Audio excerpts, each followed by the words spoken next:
Joburg is in a quest to ensure corrupt officials don't get their hands on taxpayers' money. Billion stolen, the newly appointed anti-corruption boss, Shadrach Sibiya, has his work cut out for him. I will change the direction of the city of Johannesburg by moving away from paying lip service to this idea. Today, we've taken action because words will not defeat corruption. Only brave actions, I believe, will be the order of the day. Mashaba says the unit will be independent.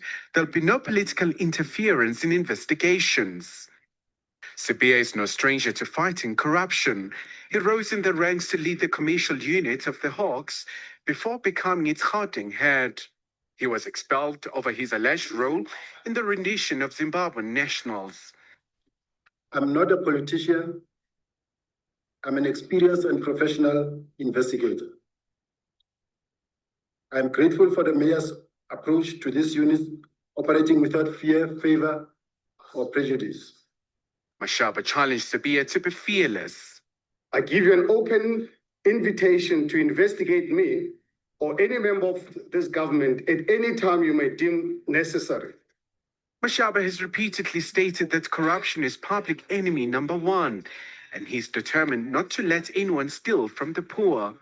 The city says it intends exposing those who have enriched themselves from the public purse. Khalihle Khumalo, Johannesburg. Wow. Good day, guys. Welcome to News for Sure. So you've just seen a clip. Is really Sibiya a villain or a hero or just a corrupt official that is being exposed now?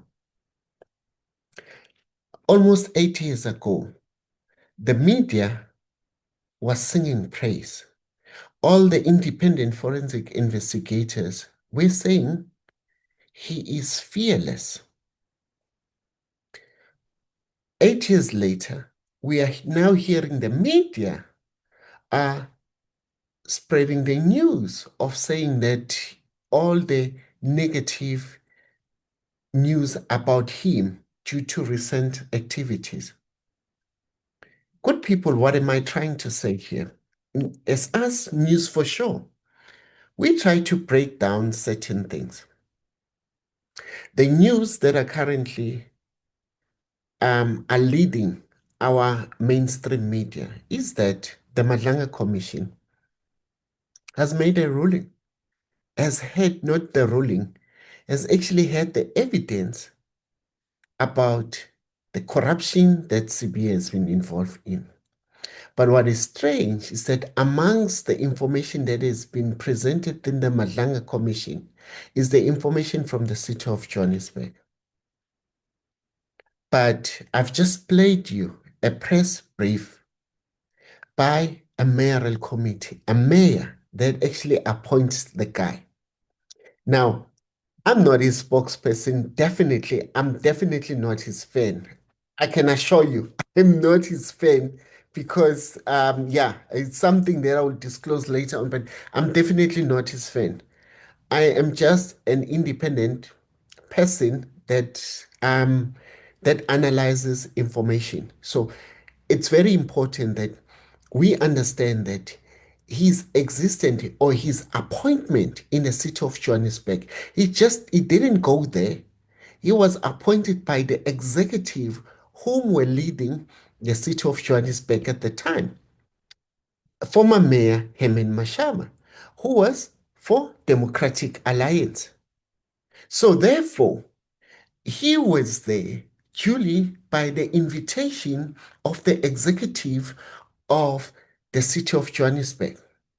Now, so that is very important so that we can understand that he didn't just go in there and demand the job, because now we all know that the things that he's connected with powerful people and all of the stuff that we are currently hearing on the public domain. Now, we are also being told that there were allegations about him being appointed into a role of a group executive. We know in South Africa are all the organs of the state. What are organs of the state? Local municipalities, provincial government, as well as the national government. So now, anything that happened within that sphere, any sphere of government, any issue that relate to corruption or anything that deviates from the policy, it can be reported to a public protector. Was this matter of General Sibiya reported to the public protector? Good people, let's hear this clip that I'm going to play now. Public Protector Busisiwe Mkhwebane has opened a criminal case against the city of Johannesburg over the appointment of Shadrack Sibiya as the head of the city's anti-corruption unit. A few years ago, Mkhwebane's office investigated maladministration within the city regarding Sibiya's appointment, but had subsequently cleared the city of any wrongdoing.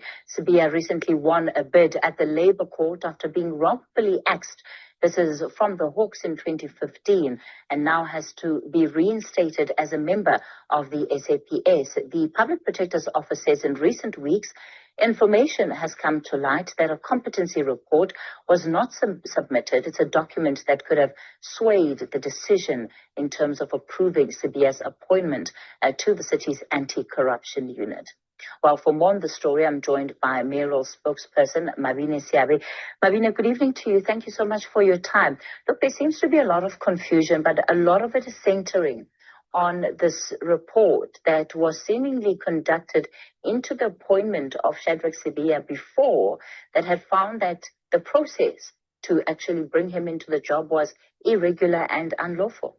Well, I mean, all of this is rather bizarre because previously the Public Protector's Office had investigated this matter and had produced a report regarding this. And at the time of this investigation, the city of Johannesburg was fully cooperative. Everyone that was relevant officials were interviewed and the relevant documents were submitted. And we, out of the blue, received a letter from the Public Protector stating that the Office of the Public Protector will be laying charges against the city of Johannesburg as she believes that the city of Johannesburg has misled her. On receipt of this letter, which was sent to the city manager as well as the executive mayor, Councillor Mpho Balatse, the acting city manager wrote back to the Public Protector requesting an engagement because, of course, many of the officials who were involved in that investigation and had supplied the relevant documents to the Public Protector no longer in the city of Johannesburg. So, good people, what I try to play a clip for you is that at least up until 3 years ago, that City of Johannesburg reported the matter to the Public Protector, and the matter was then since investigated. Now, and then Public Protector cleared General Sibiya based on insufficient information that was that should have been provided by the city of Johannesburg. But furthermore, we also hear that the Public Protector intended to open a criminal case against the city of Johannesburg, where she believed at the time that they may have misled her. This case or this story that we are following of General Sibiya and his troubles within the city of Johannesburg, it is very interesting because it appears as if there were a lot of political involvement around his appointment. This could have meant two things. It could have meant that him being the head of forensic investigations, he could have actually touched the nerve. But then also, what Sibiya was doing while he was still in the city of Johannesburg, he was also not quiet. He also weighed in on a lot of sensitive matters that were currently going on in this case.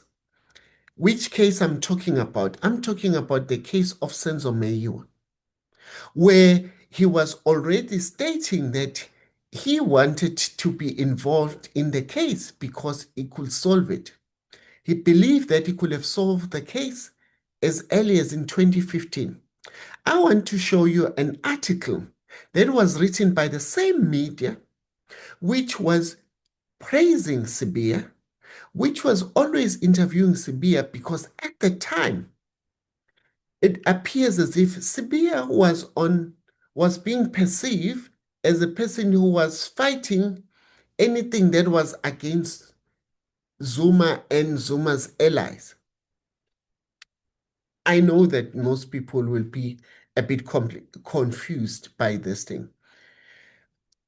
I'm saying that because we also heard on the Madlanga Commission that Sibiya, as well as Dramat and Lawrence Muhweb, they were charged by NPA, by a prosecutor, Advocate Baloy, on the issue of Zimbabwe rendition.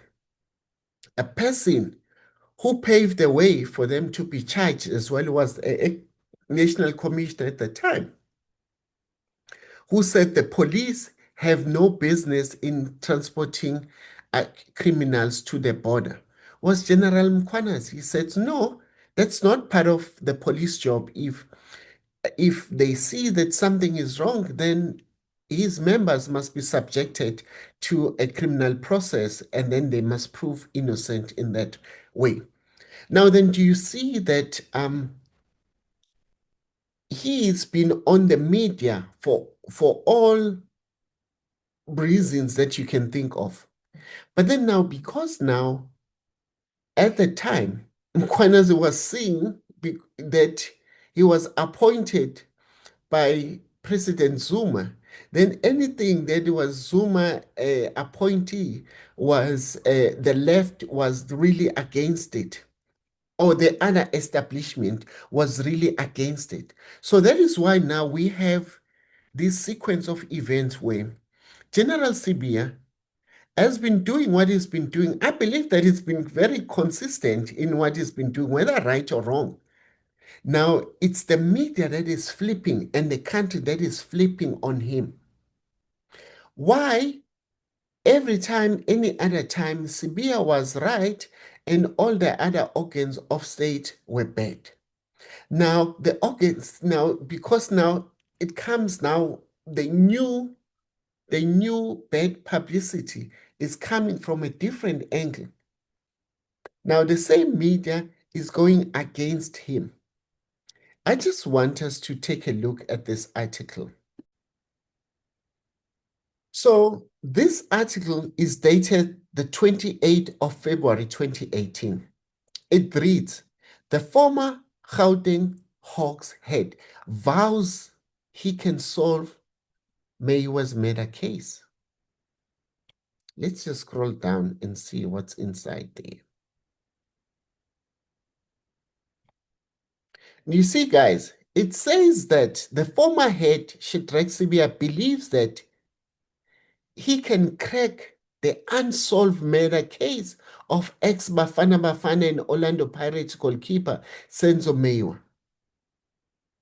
Sibiya was the head of police elite investigative unit when Meyiwa was killed in 2014, October.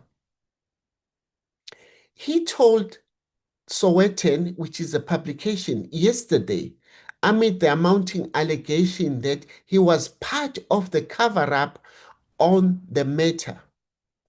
He said he has never even caught sight of the docket on the goalkeeper's case, and it was handled by the detective. Quote, I wish I was involved in this, unquote, says Sibiya. In fact, I am in fact begging, give me the Senzo Meyiwa case. Some of us will solve it like some of us would like to solve. Sorry, man, guys, I don't know what am I thinking. And let's open quote. I am in fact begging, give me the Senzo Meyiwa case. Some of us would like to investigate that case. Close quotations.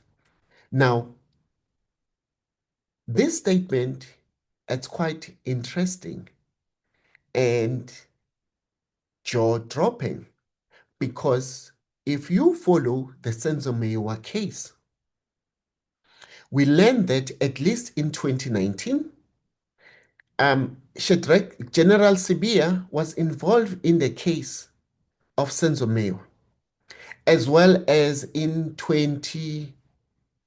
I'm not sure of the date, but at least in 2019. How do we know this? Constable Zungu, yes, Constable Zungu, the one that is trusted by Judge Rata. Yes, Constable Zungu. He's the one that tells us that every time when you went to Telkom Towers, he was General Lishabani is the one that called General Sibiya to appear. But then also, what we also know is that there is also another witness that testified in the Senzo Meyiwa case, which is Warrant Officer Makubo, who says he was also called on the day of the incident by General Sibiya to come to the crime scene. It didn't stop there. He also says that on the day when accused number one, which is Muzi Sibiya, who was arrested in 2019 in March, he was taken to a place called Chlorocop somewhere in the Kurulen area. He says that he was beaten up there. He also says that he was questioned on the Senzo Meyiwa case. He says amongst the people who were there, he can mention, in fact, it's Constable Zungu that says that people who were there was also General Sibiya. Also, the defense in a trial within a trial, they called Warrant Officer Makubo to testify. That was the person who was doing the cross-examination at that time was Mr. Mngomezulu. Yeah, may his soul rest in peace. What a gentleman. What a father. He stood firm. He stood firm in advancing the case of the people he was defending. May his soul rest in peace. So, Warrant Officer Makubo told the court that he was called to come to Chlorocop because Constable Zungu said he had seen a person now who's accused number 5, Fisokuhle Ntuli, walking with accused number 1, which is Sibiya. They were waving gun, they were threatening to shoot him, basically. Now, that became a center of the investigation because now when Makubo came, he actually confirmed that accused number 1 in his statement is correct because he arrived there in the crime at Chlorocop. Amongst people who were there, he says General Sibiya was there. So now do you see that if he's quoted in 2018, that statement will have been quite interesting, will have not be factually be true later on because he only says that in the article in 2018. So whoever that may have wanted to solve the case, they may have decided then to involve General Sibiya moving forward in 2019 on the case. Now, we need to pay attention that at least the version of the accused number 1, which is Sibiya, is also confirmed by Warrant Officer Makubo that Zungu at least is lying. Constable Zungu is lying because at that time in 2019, accused number 5 would have not been there to threaten him because at the time, accused number 5 was already in custody. This is the sad case of the mess that our media constantly drag us in. I'm saying that because they don't have mechanism to follow up. They tell us stories, and then all of a sudden they want us to somehow forget about what they said to us before, as if we can take things now and move forward. We remain grateful to this channel because we're definitely going to give you news for sure. And we're going to analyze things and unpack it in the way that people are not going to like it. Because clearly, on the timelines of General Sibiya and his involvement in the city of Johannesburg, as well in the Senzo Meyiwa case, definitely the media has flipped on him. We wait and see what are the information that is going to tell us, because I still believe that if he can call his press briefing or his Madlanga moment will be bigger than a July 6 moment. Thank you again. You continue to subscribe and click those like buttons so that we can continue to give you these analysis. I thank you.